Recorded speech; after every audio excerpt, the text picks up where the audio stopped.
انہیں تو خوشی ہوئی ہوگی کہ چلو یار یہ جو ہے اس کو سزا مل رہی ہے بھائی کو،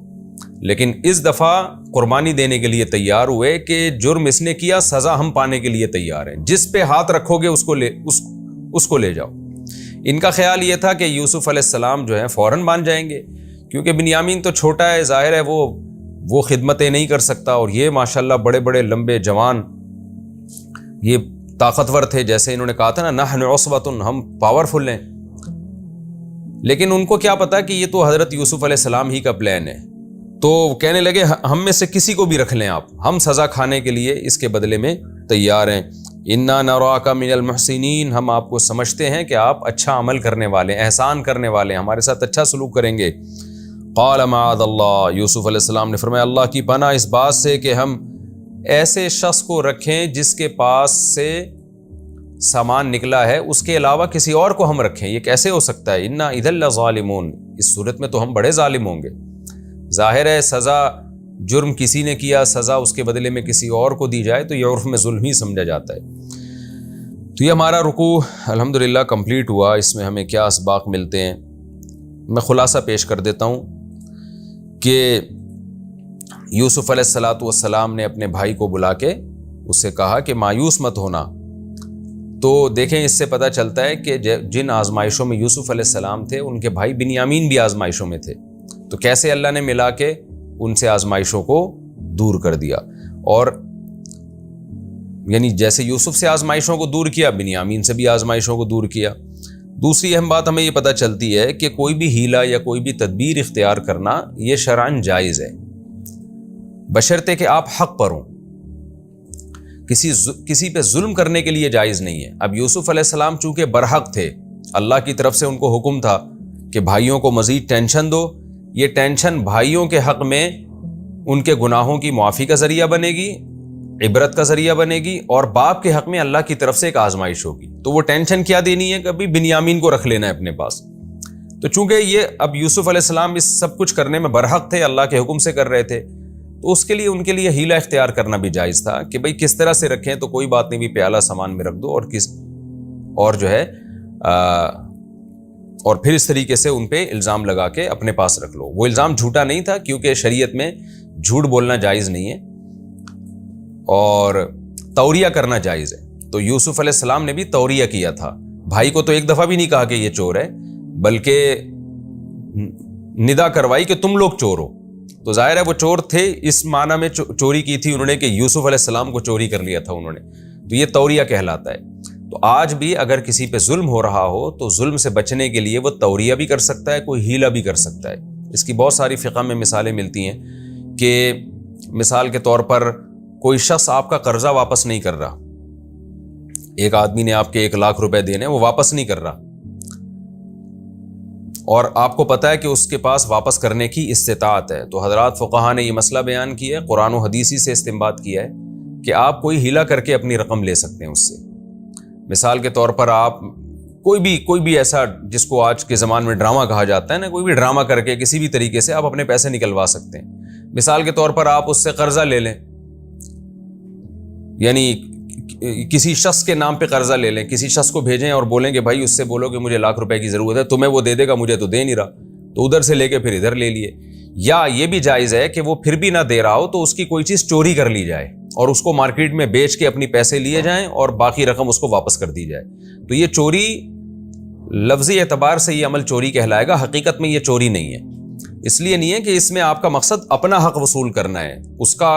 اس کا حق دبانا نہیں ہے۔ چوری میں کسی کا حق دبایا جاتا ہے، یہاں اس کو میں ظاہر لحاظ سے چوری کہہ رہا ہوں، حقیقت میں یہ چوری نہیں ہے۔ تو اس طرح سے کسی بھی طریقے سے شریعت نے اجازت دی ہے کہ آپ اپنا حق اس سے وصول کر سکتے ہیں، بشرطے کہ سامنے والا ظلم کر رہا ہو۔ ہاں اس کے پاس دینے کی استطاعت نہیں ہے، پھر ایک الگ بات ہے، پھر جائز نہیں ہے۔ آگے چلتے ہیں ہم اگلے رکوع کی طرف۔ اچھا، ایک امپورٹنٹ بات یہ بھی ہے یہاں پہ کہ یوسف علیہ السلام نے یہ ہیلہ اس لیے اختیار کیا کہ مصر کا جو بادشاہ تھا اور مصر کا جو لا تھا، اس کے قانون میں چور کی سزا یہ نہیں تھی کہ اس کو غلام بنا کے رکھ لیا جائے، تو وہاں یوسف علیہ السلام یہ کام نہیں کر سکتے تھے، لہذا وہ وہ چاہ رہے تھے کہ دین یعقوب کے لحاظ سے فیصلہ کیا جائے۔ اس سے ہمیں یہ بھی سبق ملتا ہے کہ کسی غیر مسلم ریاست میں کوئی عہدہ لینا بھی جائز ہے اور پھر اس کے ملکی قوانین کی رعایت کرنا بھی جائز ہے۔ جب آپ کسی غیر مسلم کنٹری میں ہوں تو وہاں کا جو لا ہے، جو قانون ہے، اس کو آپ فالو کریں گے، اور وہاں کوئی عہدہ لینا، یعنی آپ عدالت میں جج بھی بن سکتے ہیں وہاں پہ۔ یعنی یہاں پر تو اشکال ہوگا نا کہ جج بننے کے بعد آپ کے تو سارے فیصلے وہ غیر مسلم ریاست کے مطابق ہوں گے، ان کے قانون کے مطابق ہوں گے، اور قرآن کہتا ہے وَمَن لَّمْ يَحْكُم بِمَا أَنزَلَ اللَّهُ فَأُولَٰئِكَ هُمُ الْكَافِرُونَ۔ جو اللہ کے فیصلوں کے مطابق فیصلہ نہیں کرتا وہ لوگ تو کافر ہیں، کہیں قرآن نے کہا ظالم ہیں، کہیں قرآن نے کہا فاسق ہیں۔ سوال پیدا ہوتا ہے ایک آدمی جج بنایا اور غیر مسلم ریاست میں ہے تو وہ غیر شرعی فیصلہ کرنے کا مجاز کیسے ہو گیا؟ وہ تو کافر ہو جائے گا یا ظالم ہو جائے گا۔ تو یہاں اس کی تفصیل خوب سمجھ لیں۔ دیکھیں، غیر مسلم ریاست میں اگر کوئی جج بنتا ہے اور اس ملک کے قانون کے مطابق فیصلہ کرتا ہے، لیکن اس فیصلے کو وہ شریعت کا فیصلہ نہیں سمجھتا اور برحق نہیں سمجھتا، بلکہ اس سے بھی پہلے میں اور آسان کر کے اسٹیپ بائی اسٹیپ یہ مسئلہ سمجھاتا ہوں کہ آپ کسی غیر مسلم ریاست میں عدالت میں جج ہیں اور کوئی ایسا فیصلہ آپ کر رہے ہیں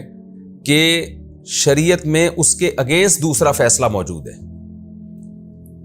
شریعت میں اس کے اگینسٹ دوسرا فیصلہ موجود ہے۔ مثال کے طور پر ایک شخص زنا کر کے آتا ہے، پکڑا جاتا ہے غیر مسلم ریاست میں، اب جج غیر مسلم ریاست میں مجبور ہے اس کو رہا کرنے پر کہ بھئی اس کو رہا کر دے۔ اسلام میں حکم کیا ہے کہ اس کو کوڑے لگاؤ، اس کو رہا کرنے کی اجازت نہیں ہے۔ تو یہ فیصلہ کیا ہے؟ شریعت کے فیصلے کے بالکل اگینسٹ ہے۔ تو ایسی صورت میں جج یہ فیصلہ کرے گا کہ بھئی ملکی قانون کے مطابق میں فیصلہ کر رہا ہوں، اور دل میں وہ نیت کرے کہ میں اس کو برحق نہیں سمجھتا خدائی قانون کے حساب سے، کیونکہ خدا کا قانون تو سب سے اعلیٰ ہے، اصل تو وہی ہے، لیکن میں چونکہ ملکی قانون کا پابند ہوں لہذا میں تمہیں بری کر رہا ہوں۔ یہ کلیئر کر دے، اور دل میں یہی سمجھے کہ کیونکہ میں اس ریاست کا ملازم ہوں لہذا میں پابند ہوں کہ اس ریاست کے مطابق فیصلے کروں، لیکن میں اس فیصلے کو دل سے برحق نہیں سمجھتا۔ یہ انسانیت کے ساتھ ظلم ہے کہ زانی کو ایسے ہی چھوڑ دیا جائے۔ تو پھر جج انشاءاللہ گنہگار نہیں ہوگا، کیونکہ نہ وہ کوئی کنفیوژن پیدا کر رہا ہے، اسلام اور غیر اسلام کو خلط ملط کر رہا ہے، اور اس سے زیادہ جج کے بس میں کچھ ہے بھی نہیں، یعنی جج اس سے زیادہ کچھ بھی نہیں کر سکتا نا، وہ تو مجبور ہے اس کے مطابق فیصلہ کرنے پر۔ نہ اس فیصلے کو برحق سمجھ رہا ہے وہ، ظاہر ہے اس جج کو ہٹائیں گے کوئی دوسرا بھی یہی آ کے فیصلہ کرے گا، تو اس طرح کے فیصلے میں جج گنہگار نہیں ہوگا۔ اس کی مثال ہے جیسے ہماری عدالتیں ہیں پاکستان میں، اسلامی ملکوں میں بھی بہت دفعہ ایسے ہوتا ہے کہ جج فیصلہ کر رہا ہوتا ہے، غیر شرعی فیصلہ ہوتا ہے، لیکن وہ اوپر مجبور ہوتا ہے، تو وہ کبھی بھی یہ نہیں کہتا کہ اصل شریعت کا حکم یہی ہے یا برحق حکم یہی ہے۔ ہاں، اگر جج نے یہ فیصلہ کیا شریعت کے خلاف اور اس کو برحق سمجھنے لگا، انسانیت کی نجات اس میں سمجھنے لگا، تو پھر وہ اسلام سے خارج ہو جائے گا جج۔ وجہ اس کی یہ کہ خدائی قانون کے مقابلے میں وہ انسانی قانون کو ترجیح دے رہا ہے۔ تو ایمان اور کفر کا تعلق عقیدے سے ہے۔ اس سے پتہ چلتا ہے کہ قرآن کی یہ جو آیت ہے نا، وَمَن لَّمْ يَحْكُم بِمَا أَنزَلَ اللَّهُ، جو اللہ کے نازل کردہ فیصلوں پہ فیصلہ نہ کرے، تو یہاں فیصلے سے مراد ہے دل سے فیصلہ، یعنی عقیدے کا فیصلہ، کہ عقیدے میں اس کو برحق سمجھنا شروع کر دے تو وہ اسلام سے خارج ہے۔ عقیدے میں اگر برحق نہیں سمجھتا تو ظاہری لحاظ سے فیصلہ کرتا ہے، تو ظاہری لحاظ سے فیصلے میں وہ چونکہ پابند ہے ایک ملکی اور ریاست کے قانون کے مطابق فیصلہ کرنے پر، لہذا اس پابندی کی بیس پہ اس کو گناہ نہیں ملے گا۔ بعض دفعہ ایسے ہوتا ہے، ایک صورت میں گناہ بھی ملتا ہے، وہ صورت یہ ہے کہ لوگوں نے اس کو ثالث بنایا اور اس کو کہا کہ آپ جو حق فیصلہ ہو وہ کریں، ملکی قانون نہیں چاہیے ہمیں، جس فیصلے کو آپ برحق سمجھتے ہیں وہ فیصلہ کریں۔ ایسی صورت میں اگر وہ شریعت کے خلاف فیصلہ کرتا ہے، کیونکہ لوگوں نے اس کو ثالث بنایا ہے، جیسے علماء کرام اور مفتیان کرام کے پاس لوگ آتے ہیں، یا قبائلی جرگے ہوتے ہیں۔ اب قبائلی جرگوں میں کسی شخص کو، کسی قبیلے کے سردار کو لوگ آتے ہیں اس کے پاس کہ آپ فیصلہ کریں، تو وہ چونکہ ملکی قانون کا پابند نہیں ہوتا، کوئی ریاست کی کوئی رٹ کو چیلنج نہیں کر رہا ہوتا، تو وہ پھر اگر مسلم ہے تو اس پر لازم ہے کہ وہ شریعت کے مطابق فیصلہ کرے، کیونکہ وہاں تو وہ آزاد ہے نا، اس پر کوئی دباؤ نہیں ہے۔ پھر اگر وہ شریعت کے خلاف فیصلہ کرتا ہے تو پھر یہاں بھی دو صورتیں ہیں۔ اگر وہ شریعت کے خلاف فیصلہ کرتا ہے یہ سوچ کے کہ یہ فیصلہ ہی درست ہے جو شریعت کے خلاف میں کر رہا ہوں، جیسے قبائلی رسومات کو دیکھتا ہے وہ، یا اپنے کلچر کو دیکھتا ہے اور سمجھتا ہے کہ اس موقع پر یہی ہونا چاہیے، یہی صحیح ہے، تو وہ اسلام سے خارج ہو جائے گا، کیونکہ اس نے اللہ کے قانون کے مقابلے میں انسانوں یا کلچر کے بنے ہوئے قانون کو درست اور صحیح سمجھا، تو یہ صحیح اور درست سمجھنے کی وجہ سے وہ اسلام سے خارج ہو جائے گا۔ اور اگر وہ یہ سمجھتا ہے کہ نہیں جی اصل تو اللہ ہی کا قانون ہے، لیکن وہ اپنی قبائلی رسومات کے مطابق فیصلہ کرتا ہے، یا کلچر کو دیکھ کے فیصلہ کرتا ہے، یا کسی کے دباؤ میں آ کے فیصلہ کرتا ہے اس لیے کہ بھئی اس پر ایک دباؤ ہے، یا اس کو اسی لالچ میں آ کے فیصلہ کرتا ہے، تو ایسی صورت میں وہ گنہگار ہوگا، کافر نہیں ہوگا، جبکہ اس کے دل میں یہ عقیدہ ہو کہ اصل فیصلہ تو اللہ ہی کا فیصلہ ہے، لیکن میں لالچ میں آ کے غلط فیصلہ کر رہا ہوں، یا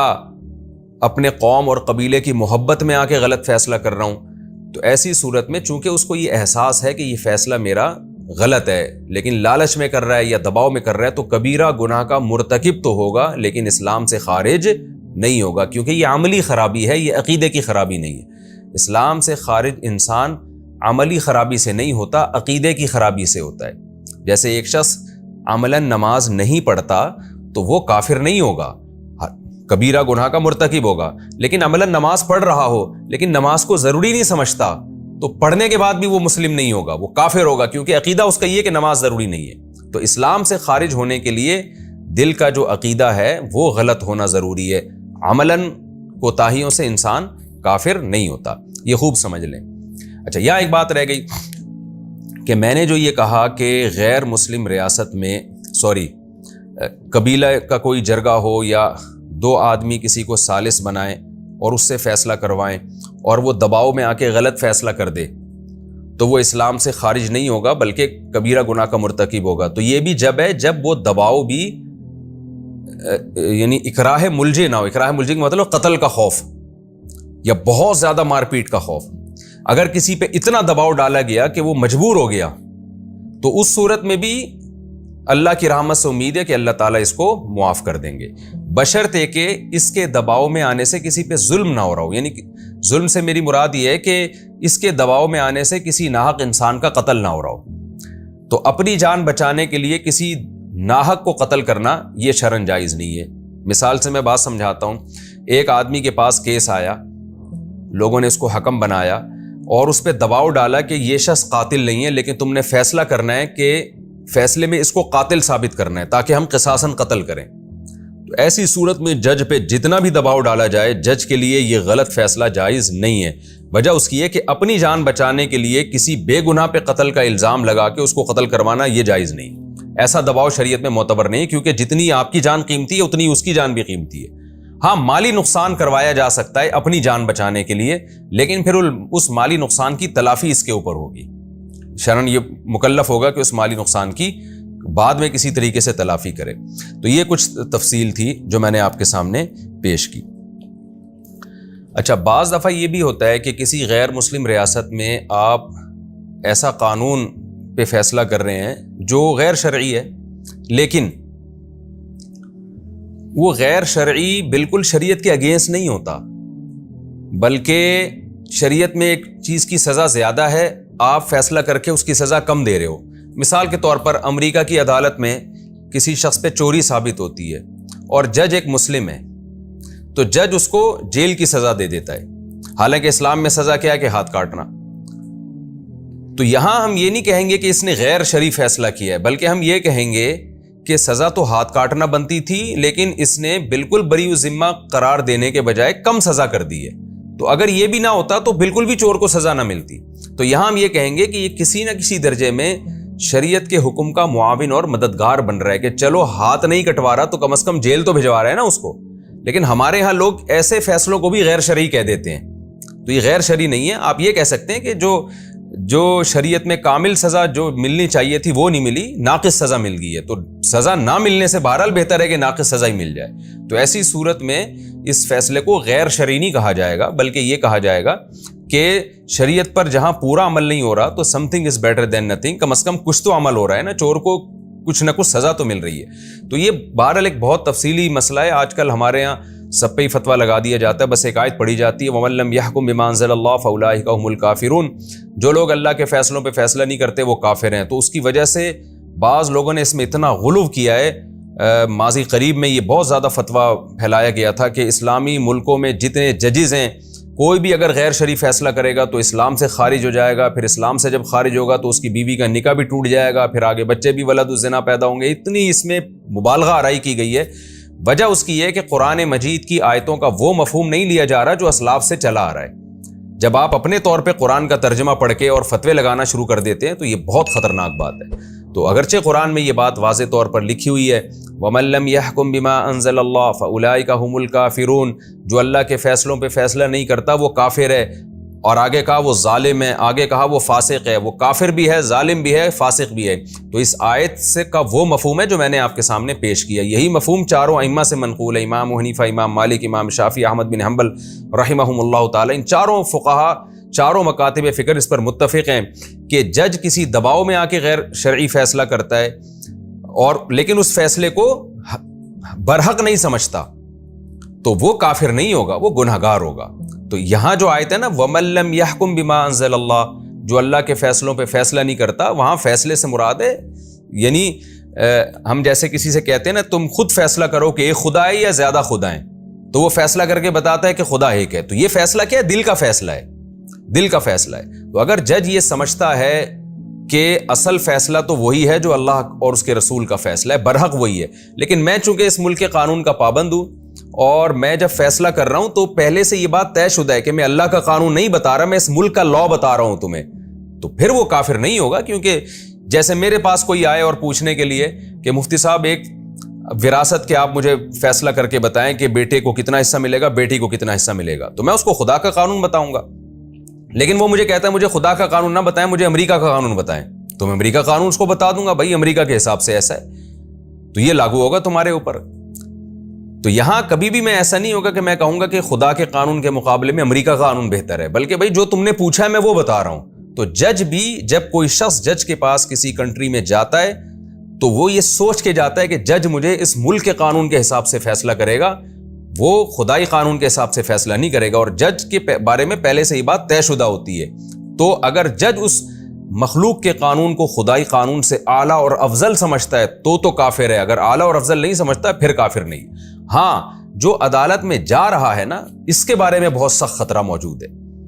مثال کے طور پر ایک مسلمان کو پتا ہے کہ میرے باپ کے مرنے کے بعد یا میرے مرنے کے بعد میری وراثت میں بیٹے کا اتنا حصہ، بیوی کا اتنا حصہ، لیکن وہ یہ سمجھتا ہے کہ یہ طریقہ ٹھیک نہیں ہے، اسلام نے معاذ اللہ کوئی ظلم زیادتی کر لی، لہذا میری وراثت، وہ وصیت کر کے چلا جاتا ہے کہ میری وراثت کو امریکہ یا جاپان کے قانون کے مطابق تقسیم کیا جائے،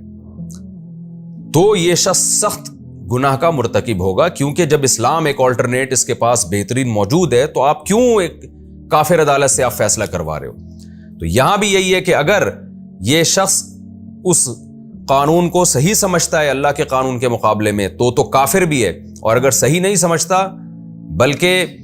وہ مانتا ہے کہ اللہ کا قانون درست ہے لیکن کوئی لالچ میں آ کے یا کسی دباؤ میں آ کے غیر شرعی فیصلہ کروا رہا ہے تو پھر یہ کبیرہ گناہ کا مرتکب ہے، پھر کافر تو نہیں ہے لیکن بہت سخت گناہ گار ہو گئی۔ تو اس لیے جو غیر مسلم ممالک میں رہنے والے مسلمان ہیں جو عدالتوں میں کیس لے کے جاتے ہیں ان کو بہت غور و فکر کرنا چاہیے کہ جب ایک اسلام کا متبادل نظام ہمارے پاس موجود ہے تو ہم کسی اور سے فیصلہ کیوں کروا رہے ہیں۔ تو ججز کے لیے معاملہ اتنا خطرناک نہیں ہے، زیادہ خطرناک معاملہ، یعنی ججز سے میری مراد وہ جج جو کسی غیر مسلم ریاست میں جج ہو، اس کے لیے معاملہ اتنا ڈینجرس نہیں ہے، ڈینجرس ان لوگوں کے لیے کہ جو اس عدالت میں کیس لے کے جاتے ہیں اور وہ ہیں بھی مسلم۔ تو اس لیے قرآن مجید میں اللہ تعالیٰ کا ارشاد ہے فَلَا وَرَبِّكَ لَا يُؤْمِنُونَ حَتَّى يُحَكِّمُوكَ فِي مَا شَجَرَ بَيْنَهُمْ، یہ لوگ اس وقت تک مومن نہیں ہو سکتے جب تک یہ اسلام سے فیصلہ نہ کروائیں۔ تو مسلم کے لیے یہ اس پر یہ واجب ہے کہ وہ اپنے فیصلے اسلام کے مطابق کروائیں۔ اگر ملکی قانون اور اسلام کا قانون ایک دوسرے کے اپوزٹ ہیں تو پھر اسلام سے فیصلہ کروائیں۔ ہاں، بہت سے قوانین ایسے ہوتے ہیں جہاں اسلام اور ملکی قانون آپس میں ٹکرا نہیں رہے ہوتے، تو وہاں پھر شریعت میں اجازت ہے کہ آپ ملکی قانون سے فیصلہ کروا سکتے ہیں۔